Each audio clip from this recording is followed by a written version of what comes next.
I am notoriously the worst person in my family to get gifts for. Well, probably tied with my dad, but for the same reason. We are both very particular when it comes to products. We hate that feeling when someone just like wastes money on something that is never gonna get used. And I think most importantly, like there's not much in life that I feel like I need. Anything that I truly need, I've probably already meticulously researched it and found it for myself. On this video, I'm gonna share some things that if I didn't already have would make for fantastic Father's Day gifts. They're things that I use either in my daily life or things that are indispensable when I travel. Most of the things on the list are gonna range from like $25 to $60-ish. Nothing is over $100.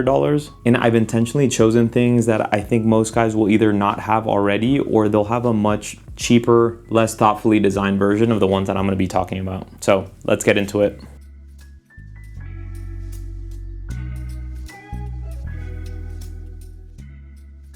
All right, I'm gonna start off with neck fans. You're probably gonna think I am an embarrassment to society, and that's totally fine. I was in your shoes judging neck fan people, but I am proudly converted. I moved to Salt Lake City from Miami like pretty much 10 years ago, exactly to this date. And one of the biggest reasons for it is Miami's a very hot and humid place. The hotter it is, the worse of a human being that I am. And here, it's already getting like uncomfortably hot. Now that I have kids, I have been forced to adapt and take them outside. If not, they drive me mad. A neck fan is the ultimate hack, especially for people like myself that are incapacitated by the heat.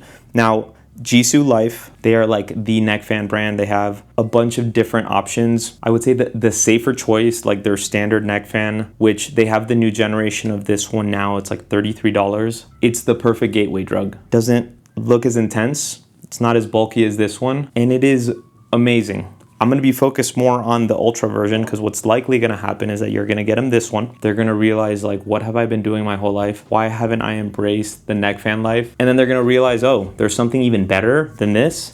So the Ultra version is intense. It's definitely heavier, it is bulkier, but a few reasons why I absolutely love it. So with the newest version of this one, there's like 5 different modes, like speeds, and you just like push a button. They're both USB-C rechargeable, and it works great. This one, the level of intensity, like how much circulation you get from this guy when it's incredibly hot, it's super powerful. Like honestly, like if you put it at 100%, I'm gonna deafen you right now just so you can see what I'm talking about, but it is.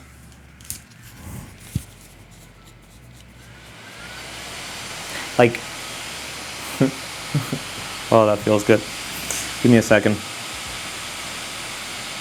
I wish I could just do the whole video rocking this, but you probably won't hear anything. You probably don't want it at 100% for more than like 10 minutes straight because you'll go a little deaf.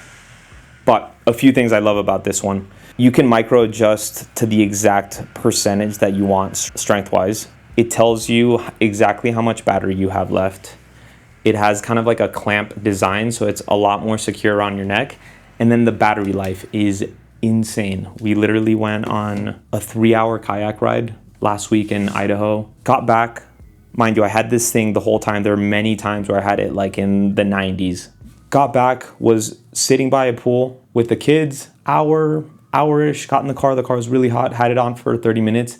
Next day comes around, never charged it. We went on a hike, 2 hours minimum that we were on the hike. We got back and then we hung out by a river for like another hour, got in the car, and it still had like 25% battery. So insane battery life. Both are great. Build quality on this guy is definitely a level above. And yeah, I proudly rock this thing in public settings because I know I am more comfortable than the person melting right in front of me.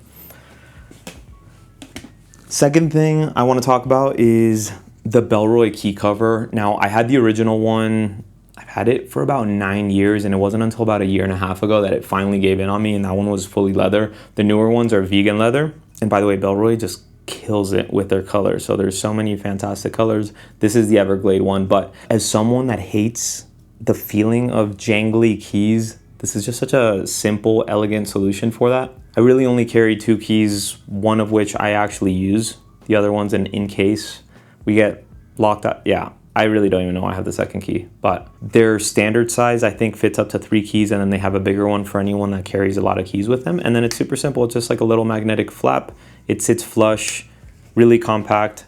Now, I tried the Orbit key one for a few months, went back to the Bellroy. The Orbit key one is great, and maybe they've made improvements since, but the keys are still exposed. Getting them out is not as like, kind of like cool, just little magnet action. And then the other thing, the little D-ring on it just kind of like slides around, and oftentimes I had to put it back. Maybe they fix it, but anyways, I really like this one. I think it's like 55 bucks, which makes for a perfect gift because it's one of those things that feels expensive for what it is, despite the fact that it's something that you're gonna use every single day of your life. It's a thing that once you have it, you're like, this is kind of like a no-brainer. I should have always had something like this. But to me, the best gifts are those where they're things that you don't wanna spend your own money on. And anyways, love this guy. Next thing, toiletry bags. I feel like this is one product category that most guys, either they're rocking that old school toiletry bag that was gifted to them like 15 years ago by their aunt for Christmas, or they have a Ziploc bag, or just like the simplest thing, which I'm sure for a lot of people, that's all they need.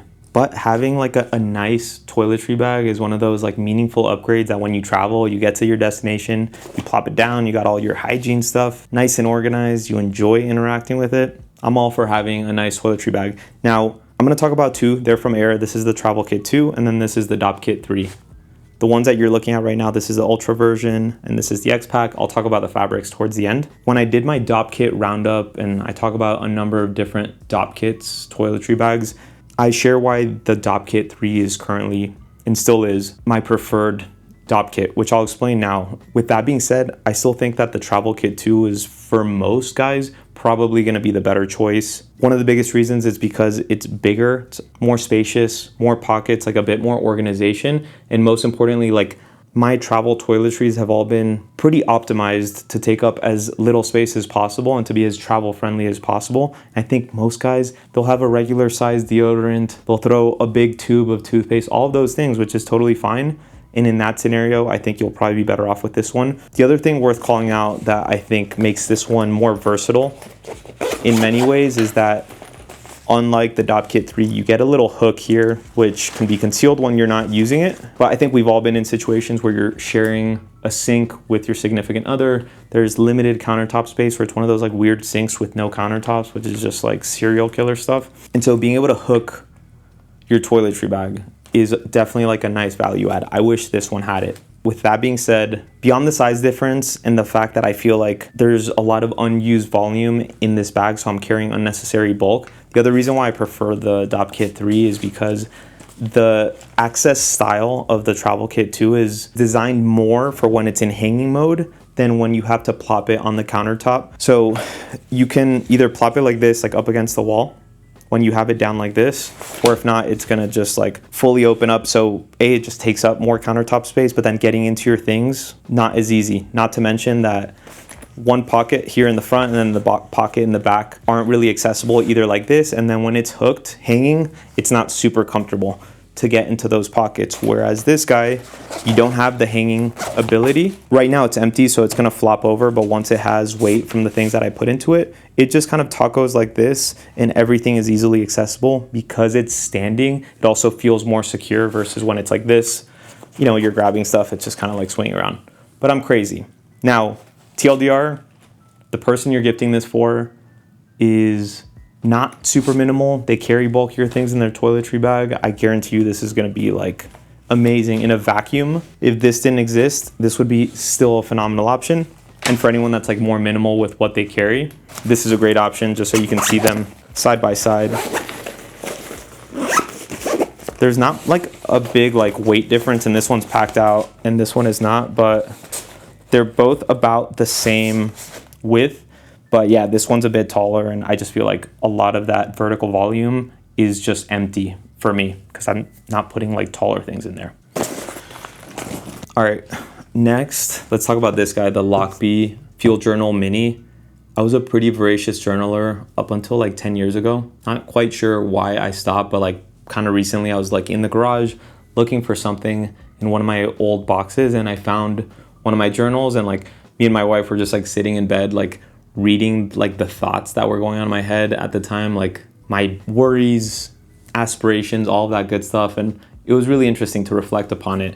and like just like seeing old drawings, like a part of me that I haven't activated that part of my brain in a while. And it was a combination of just like this digital world that has become so overwhelming, so overstimulating. I work in tech. I sell like literally AI agents. When I disconnect from work, I literally want the opposite of that. And so there's something about going analog that is like very intentional. I type way faster than I write. And so it allows my brain to slow down. And we unfortunately, like 3 weeks ago, we had to say goodbye to our 14-year-old pit bull boxer. This was like my soul dog.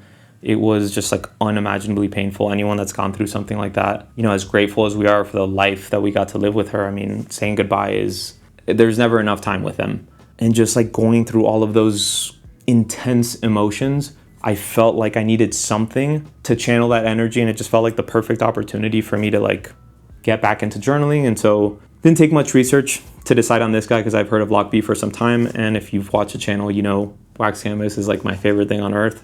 I think it's such a unique application into a journal in the sense that a journal is something that you want to have forever, right? But you're not going to have an infinite number of pages.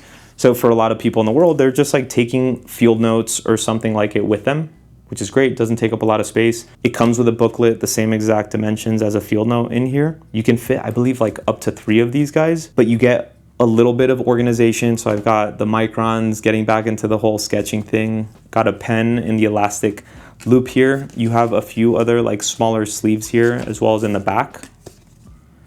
And besides the wax canvas, like the construction feels great. I really love this like little aluminum buckle. It's just so satisfying, like getting in and out of it.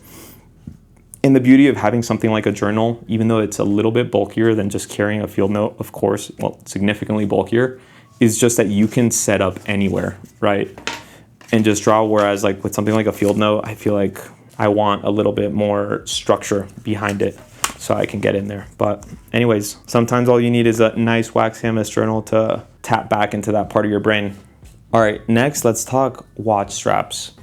Watches are a really personal thing. I feel like if anyone gifted me a watch without knowing anything about me, there's like a 99.9% chance I will never wear that watch. But with straps, you can play it a little bit safer. And I don't have a huge collection of watches. I have 4 watches plus a G-Shock. I mean, 5600.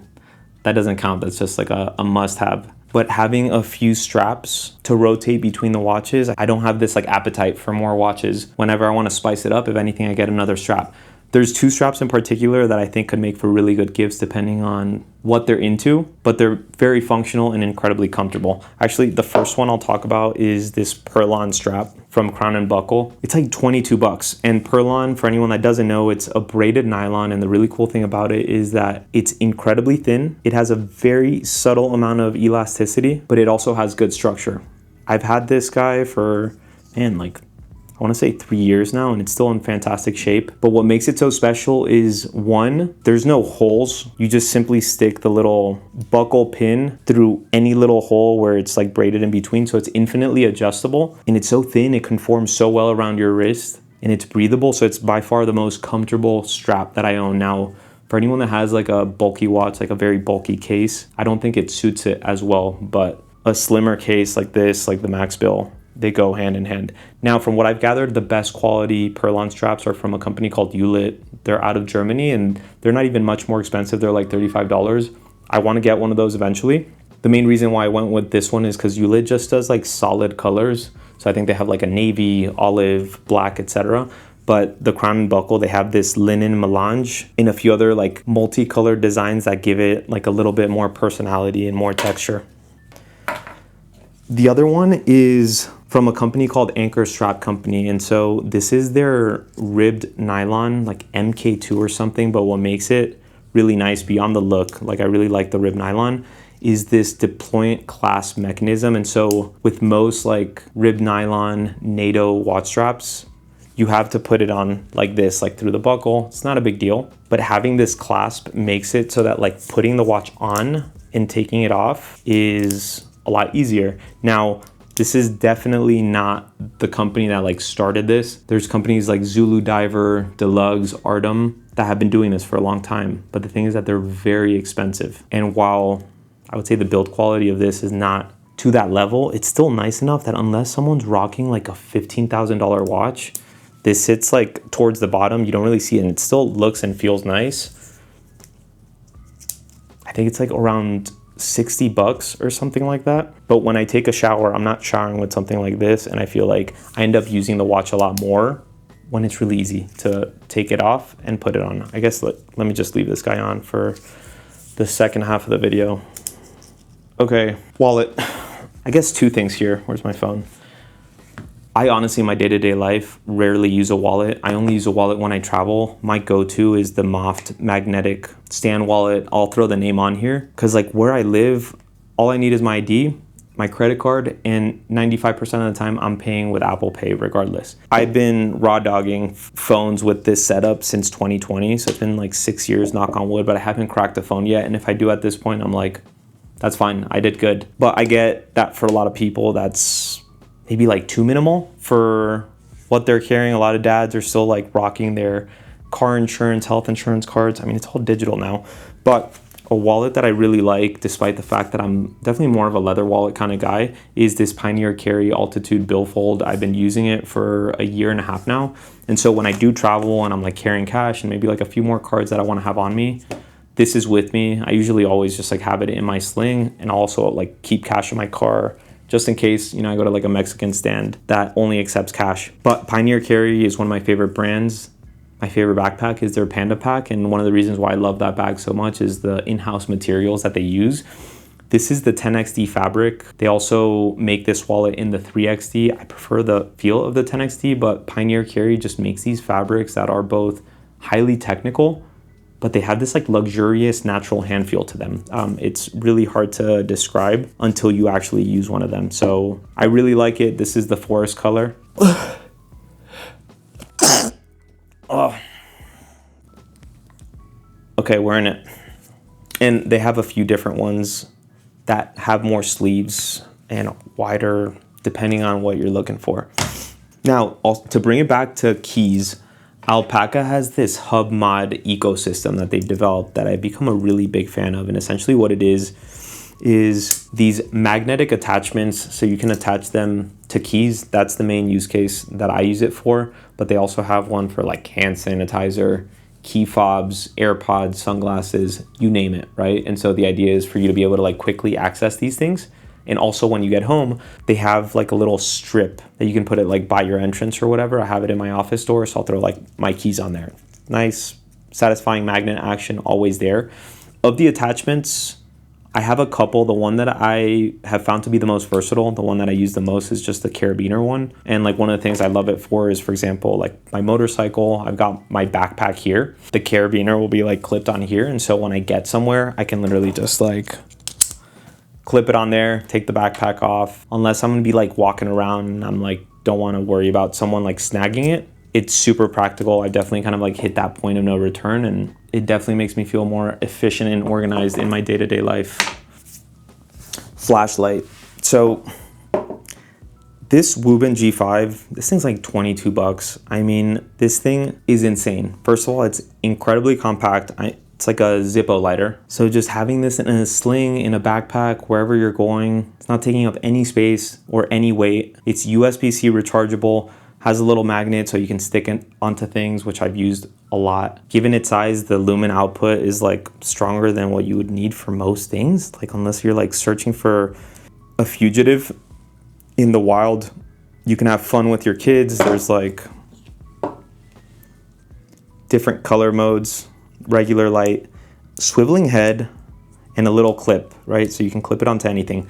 Now, one of the things that I love so much about their products is like the build quality relative to the cost is insane. But I don't know if they do this intentionally, but all of their products are like fidget toys. The G5 in particular, I cannot tell you, like this thing is always on my desk. When I'm in meetings, I'm just constantly like clicking, like just twisting the head and like doing the clip. Super satisfying. This is the new yellow color that they did a limited edition run of. It's like matte yellow, looks awesome. This is like my new go-to. Now, it's 23 bucks. If you want to get something that's a little bit nicer, feels like more of a gift. This is their X3, the X3 Owl. It's called the Owl because you can literally swivel the head around like an owl. Now, the lumen output on this one, it gets a little bit brighter. I think it is a little bit like cooler looking overall. One thing that I really like about this one over this one, well, actually two things. One, you get a little LED screen that it tells you like the lumen output that you have, and then you can see like the battery and how much or how little battery you have left. The other thing that's really nice about this one is the clip is a lot sturdier than this one. So if I'm clipping it on webbing of like a sling or a backpack, this is my go-to. What I don't like about this one is that even though it's nice that it comes either in this like little diffuser box that also like wirelessly charges it via magnet and with the different lights, like I've had fun with this with my kids for sure, but you can choose either this option or one that has like a charging base. But when I'm traveling, I don't want to have to like worry about like taking something like this to charge this, and you can't like directly charge it via USB-C. If it did, I'd probably be using this one a lot more, but this is more for day-to-day, and then this is like desk and travel, like just stays in my sling at all times. Okay, one other piece of tech. This is the iniu snapgo, which came out not too long ago. It's also been like sold out for a good bit. They actually just like reached out like 2 days ago. Like, by the way, like we finally have it in stock again. I've always had really mixed feelings about just these magnetic wireless chargers because they charge your phone really slow, and your phone also gets like really hot when you're using it. So they're typically my like fallback because they're like pretty slim. I'll either have it on a sling or I'll just like have it as like my second battery bank just in case. But with this one, it has kind of become my daily driver where I don't feel the need to bring something bigger unless I'm taking my laptop power bank for my laptop. The reason for that is that this is now a 25-watt wireless charger, where typically they're like 10 to 15 when you're wireless, and then like 45 and up when it's wired. So now it actually charges the phone efficiently enough that even when I don't need the convenience of it just, you know, being on my hand while I use it, which is a nice value add for sure. A lot of times I'll just grab it, plug it in, throw it in my bag while it's charging. And then with this guy, it tells you exactly like how much battery you have left, which I also appreciate. Only mini downside of this one is that a lot of them come with like a little stand or a foldable sleeve that enables you to like stand your phone up like this, which would have been nice, but this one is incredibly slim. And I guess like part of creating something that's like very powerful and also very slim, they had to compromise with that little design element. Okay, and then the final thing, which I think is probably gonna be the most controversial one on here, but we're gonna talk about them anyways. Umbrellas. Umbrellas to me are kind of like pens or like socks, which funnily enough are also like very popular gifts, in that you don't wanna spend a ton of money on a pair of socks or on a pen, because usually you end up losing one sock or it gets a hole in it, or with a pen, you end up losing it. But the truth is, if you have a really nice pen or a really nice pair of socks, like you're gonna take better care of them. You're probably not gonna lend them to anyone. And if you do, like an umbrella, you're gonna hunt them down if it's a really nice umbrella. Now, this is a company called Davek out of New York, and I had to do like a bit of research to really like understand this like premium high-end umbrella space, right? I feel like 99% of people are constantly replacing umbrellas because they lose them or they break or whatever. After doing more digging around, it became like pretty clear, like within the premium umbrella space, Davek is definitely one of the most reputable brands in the space. One of the things that they do is that they back their products with a lifetime warranty. They also have a thing where like if you actually lose it, you can actually like submit a ticket and then you can buy one for 50% off, which is really cool. I'm sure there's a limit to how many times you can do that. There's another brand called Blunt that I've heard really good things about. I need to check them out, but from what I gathered, Blunt umbrellas are like maybe like a little bit more indestructible against like intense winds. So they shine in that setting, but they're also bigger, right? Where Davek umbrellas shine is the fact that they've developed really compact umbrellas that relative to their size are very, very strong and very durable. Now, my recommendation for really myself and most people would be the Commuter, which sits between their flagship model, the Solo, and their Mini. The reason for it is the Solo of the three definitely feels like the most premium, like the build quality is super nice. You get this like brushed aluminum. It almost feels like a stick shift knob of an old school Porsche. You get a nice little clip. For anyone that doesn't know anything about like nice or cheap umbrellas, like if you held this, you'd be like, okay, I mean, this thing is super nice. It comes with this mechanism. You push the button, it opens up. I've tested it in rain. I've tested it in a few like really windy scenarios, and this thing is an absolute tank. Another cool thing about it is that if you push the button, it retracts on its own. So like, I just love doing that. right? I think this one is really ideal for anyone that's just gonna, for the most part, keep their umbrella in their car, or you just like simply live in a place where it's like you're constantly dealing with rain and you wanna like maximize your coverage. This is gonna be your best bet. They have even bigger ones than this, but at least for yourself, you don't need anything bigger. Now, the commuter, you still get solid build quality. Like it still feels super nice. I would say the main things that you don't get are like this brushed aluminum. This feels honestly kind of like a nice plastic, but because this is designed more for travel, they're trying to shave as much weight as possible, understandably. But with this one, you also get that pushing mechanism and that it retracts, where you don't get that in the Mini. And for a travel size, I think it's like fantastic. Like if I know I'm going somewhere where it's going to be raining a lot, or there's a strong possibility of it, I would feel like it's like a lot easier to just take something like this, and it's still big and strong enough for day-to-day life that I wouldn't necessarily need anything bigger like the Solo. And then the Mini it's still nice, and so much of like the build quality maybe not being on par with these is because this is literally designed for travel, so they're trying to minimize the footprint and the weight as much as possible. But with this one, as you can see, it's manual,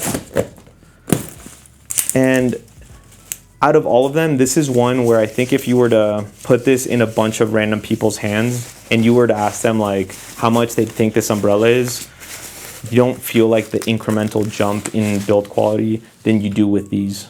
And so I feel like if I was gifting it for someone, even though they're, you know, all expensive for an umbrella, this one's like 65, this one's 95, and I think this one's 110. These are the kind of umbrellas that if you had them, you're gonna do everything in your power to not lend them or use them. Whereas this one, not as much, but it still has really, really good reviews. And I was surprised by how well it dealt with the wind, but because it's so small, like the rain cover didn't feel like super confidence inspiring. And that's where I'm like, hey, if I'm actually gonna need an umbrella because it's raining really hard, I'd rather have something a little bit bigger, but that's also going to protect me a little more. Anyways, I'm working on a proper dedicated review for these guys, but that's kind of the TLDR version.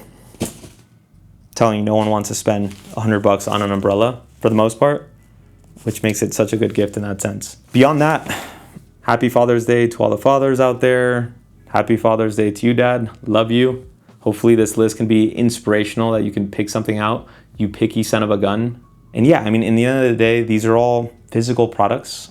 As cheesy as it sounds, like the best gift you can give your dad is just time, whether that's physical or not. We are not here on this earth forever, but it doesn't hurt to get them a little something that reminds them of you that they're actually going to use a lot. So best of luck. Cheers.